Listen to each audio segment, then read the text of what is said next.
नमस्कार, मैं धर्मेंद्र शर्मा, विभागाध्यक्ष रेफ्रिजरेशन एंड एयर कंडीशनिंग, राजकीय रामचंद्र खितान पॉलिटेक्निक महाविद्यालय। आज subject code MR202 basic air conditioning के चैप्टर नंबर 7 जो कि एवापोरेटिव कूलिंग के ऊपर है, उस पर आधारित कुछ मल्टी चॉइस क्वेश्चंस के बारे में आपसे चर्चा करूँगा। पहला सवाल है, वाष्पनिक शीतलन में कूलर के निकास पर प्राप्त होने वाली वायु का न्यूनतम तापमान क्या होता है? कूलर से जो एयर बाहर निकल रही है उस कूलर का मिनिमम टेम्परेचर क्या हो सकता है? तो बेसिकली ये एवापोरेटिव कूलिंग प्रोसेस जो है ये कांस्टेंट एंथैल्पी प्रोसेस है और wet bulb line, psychrometric chart के अंदर जो वेट बल्ब लाइन होती है उसके अलोंग ये प्रोसेस चलता है। तो जो एयर का वेट बल्ब टेम्परेचर होगा, बाहर वातावरण में जो हवा है उसका जो वेट बल्ब या आर्द्र बल्ब तापमान होगा, वहाँ तक हम हवा को ठंडा कर सकते हैं यदि कूलर की एफिशिएंसी 100% हो। तो यदि कोई कूलर हमारे पास में ऐसा है, डेजर्ट कूलर या एवापोरेटिव कूलर, जिसकी एफिशिएंसी 100% है, तो बाहर की वायु का जो भी आर्द्र बल्ब तापमान है, वेट बल्ब टेम्परेचर है, वहाँ तक हम हवा को ठंडा कर सकते हैं। तो इसका जो सही उत्तर है वो है ऑप्शन बी। दूसरा सवाल देखें कि एवापोरेटिव कूलिंग को किस जलवायु क्षेत्र के अंदर, कौन से क्लाइमेटिक जोन के अंदर काम में लिया जाना चाहिए? तो अब चूंकि एवापोरेटिव कूलिंग जो है ये इसकी एफिशिएंसी इस पर डिपेंड करती है कि एनवायरनमेंट के अंदर ड्राइनेस कितनी है। जितना एनवायरनमेंट ड्राई होगा, यानी कि ड्राई बल्ब और वेट बल्ब में जितना टेम्परेचर डिफरेंस ज़्यादा होगा उतना ही ये ज़्यादा एफिशिएंट होगी। तो इसलिए जो एरिया हॉट एंड ड्राई है, जहाँ पे गर्म ज़्यादा है, टेम्परेचर ज़्यादा है और वातावरण में नमी की मात्रा कम है, वहाँ पे इनकी इफेक्टिवनेस बहुत अच्छी होती है। तो हॉट एंड ड्राई जोन के अंदर, जैसा कि राजस्थान है जो कि गर्म प्रदेश है, रेगिस्तानी एरिया है, बहुत ज़्यादा गर्मी रहती है और नमी की मात्रा बहुत कम रहती है, यहाँ पर इसको काम में लिया जाना उचित रहता है। तो इसका जो सही उत्तर है वह है option A, hot and dry. तीसरा सवाल आप देखें, 1 किलोग्राम जल के वाष्पन से वायु में से कितनी संवेद्य ऊष्मा अवशोषित की जा सकती है? यदि हम 1 किलो वाटर को एवापोरेट करवाते हैं तो ये एयर में से कितनी सेंसिबल हीट को रिमूव करेगा?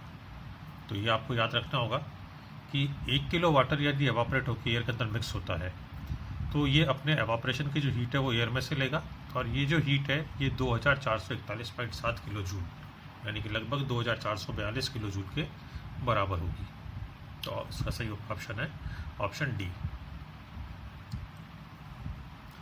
अभी कूलर की एफिशिएंसी के ऊपर बेस्ड सवाल है कि पैड से जो हवा गुजर रही है उसकी यदि गति हम कम कर दें,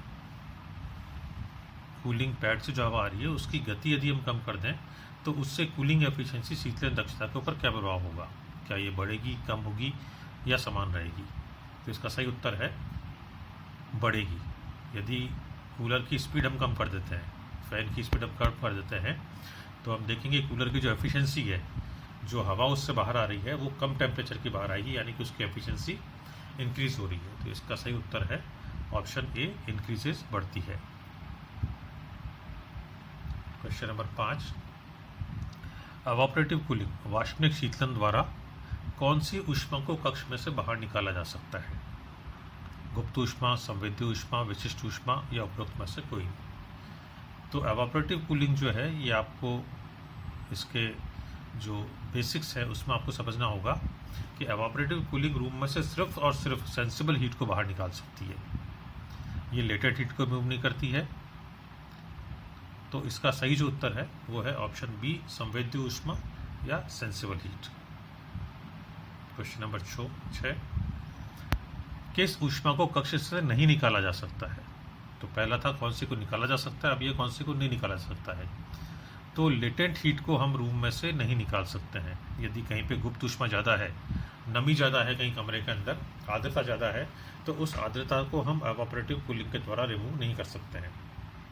तो आपने देखा होगा कि जो बरसात का मौसम होता है उसके अंदर कूलर बहुत ज़्यादा इफेक्टिव नहीं रहता है। इसकी वजह यह है कि बरसात के दिनों के अंदर जो लेटेंट हीट है वो ज़्यादा हो जाती है, वातावरण में नमी की मात्रा बढ़ जाती है, जिसको कि हम कूलर से रिमूव नहीं कर सकते हैं। तो इसका सही उत्तर है ऑप्शन ए, गुप्त ऊष्मा, लेटेंट हीट। क्वेश्चन नंबर 7, निम्न में से कौन सा वाष्पनिक शीतलक अब काम में नहीं आता है? तो ये मेजर टाइप्स हैं एवापोरेटिव कूलर की, पैड टाइप, रोटरी टाइप और स्प्रे टाइप। इसमें जो रोटरी टाइप है ये पहले बहुत शुरुआती समय में, आज से कई साल पहले काम में लिया जाता था, जिसके अंदर पंप का इस्तेमाल नहीं होता था। पंप की जगह जो पैड है उस पैड को ही रोटेट किया जाता था, और ये रोटेटिंग पैड जब टैंक के अंदर जाते थे तो टैंक में विद्यमान पानी से ये गीले होते थे। तो चूँकि इनकी कॉस्ट भी ज़्यादा होती है, इनिशियल कॉस्ट ज़्यादा होती है और रिपेयरिंग कॉस्ट भी ज़्यादा होती है, तो इसलिए धीरे धीरे ये ऑब्सोलीट हो गए। अब इनका इस्तेमाल नहीं किया जाता है। तो इसका जो सही उत्तर है वह है ऑप्शन बी, घूर्णी प्रकार या रोटरी टाइप। क्वेश्चन नंबर 8, निम्न में से कौन सा एक शीतलक पैड का प्रकार नहीं है? ये 4 मटेरियल दे रखे हैं, इनमें से पूछा गया कि कौन सा material as a cooling pad काम में नहीं आता है। तो वुड वूल काम में आता है। आप देखें घरों में ज़्यादातर जो कूलर इस्तेमाल होते हैं उनके अंदर घास के बने हुए पैड काम में आते हैं।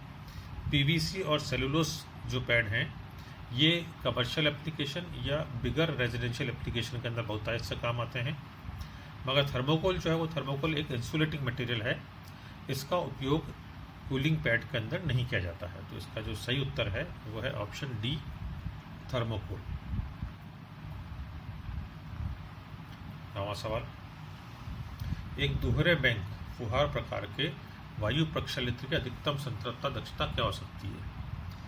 एक double bank type spray air washer की मैक्सिमम सेचुरेशन एफिशिएंसी क्या हो सकती है?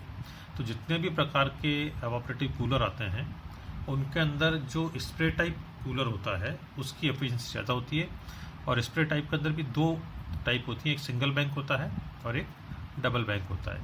इसमें डबल बैंक की जो एफिशिएंसी है वो मैक्सिमम 99% तक हो सकती है।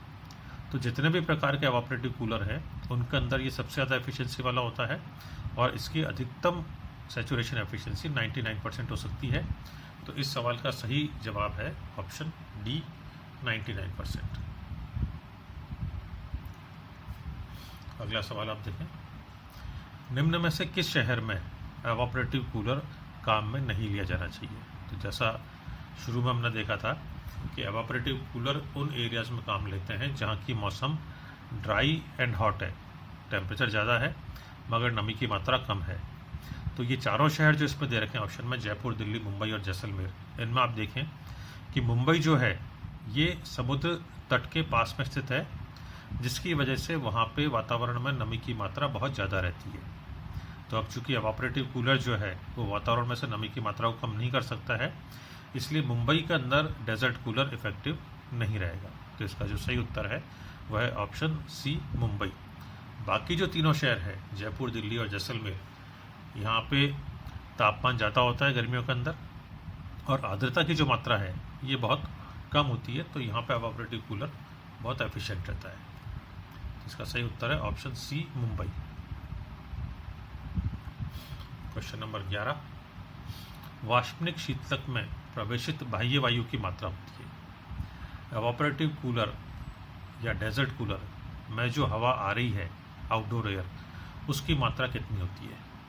तो एयर कंडीशनिंग जो होती है उस एयर कंडीशनिंग के अंदर हम रिटर्न एयर का ज़्यादा इस्तेमाल करते हैं। एयर कंडीशनर पर जो हवा जा रही है वो 90-95% एयर जो होती है वो रिटर्न एयर होती है, और कुछ मात्रा हम उसके अंदर आउटडोर एयर की भेजते हैं जिससे कि रूम के अंदर फ्रेशनेस बनी रहे।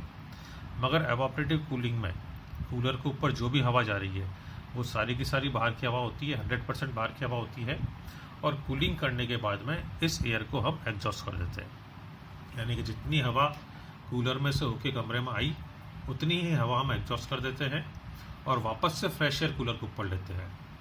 कमरे से निकलने वाली वायु को हम वापस से कूलर के ऊपर, यानी कि रिटर्न एयर को वापस से कूलर के ऊपर नहीं भेजते हैं। तो इसका जो सही उत्तर है वो उत्तर है ऑप्शन बी, 100%। तो फ्रेश एयर इसके अंदर ली जाएगी 100%, ऑप्शन बी। तो आज हमने चैप्टर नंबर 7 जो कि MR 202 का आखिरी चैप्टर था एवापोरेटिव कूलिंग का, उसके ऊपर आधारित कुछ मल्टी चॉइस क्वेश्चंस करें। धन्यवाद।